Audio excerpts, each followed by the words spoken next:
வழக்கு மேல் வழக்கு.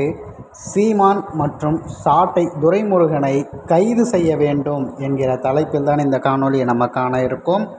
தொடர்ச்சியாக நாம் தமிழர் கட்சி மீது வன்மம் கொண்டு ஏதாவது ஒரு சாக்கு கிடைத்தால் அவர்களை நிச்சயம் கைது செய்து அந்த கட்சியின் வளர்ச்சியை தடுத்துவிட வேண்டும் என்ற நோக்கத்தோடு பலரும் செயல்பட்டு வருகின்றனர்.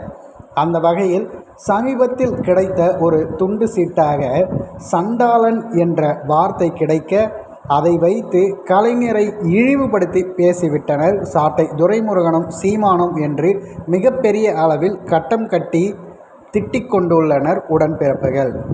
இன்றைய தினம் சண்டாளன் என கலைஞரை இழிவுபடுத்தி பேசிய சீமான் சாட்டை துரைமுருகன் மீது தந்தை பெரியார் திராவிட கழகம் புகார் அளித்துள்ளது.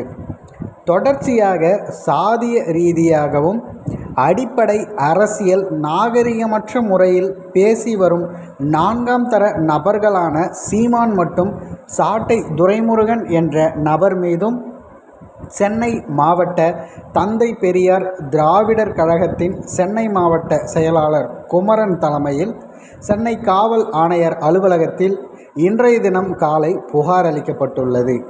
இந்த புகாரின் மீது நடவடிக்கை எடுக்கப்படும் என காவல்துறை தரப்பில் மிகுந்த நம்பிக்கையுடன் கூறியுள்ளனர்.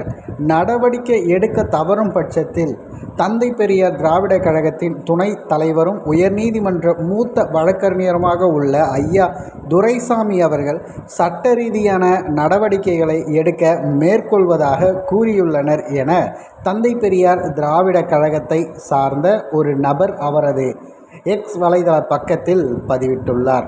முழுக்க நாம் தமிழர் கட்சியும் அண்ணன் சீமான் அவர்களையும் ஒரு சங்கி என்ற அந்த பட்டத்தோடும் பாஜகவின் பி டீம் என்ற அதே நோக்கத்தோடும் அவர்களை அடைத்துவிட வேண்டும் என்று அவர்கள் எதிர்பார்க்கின்றனர்.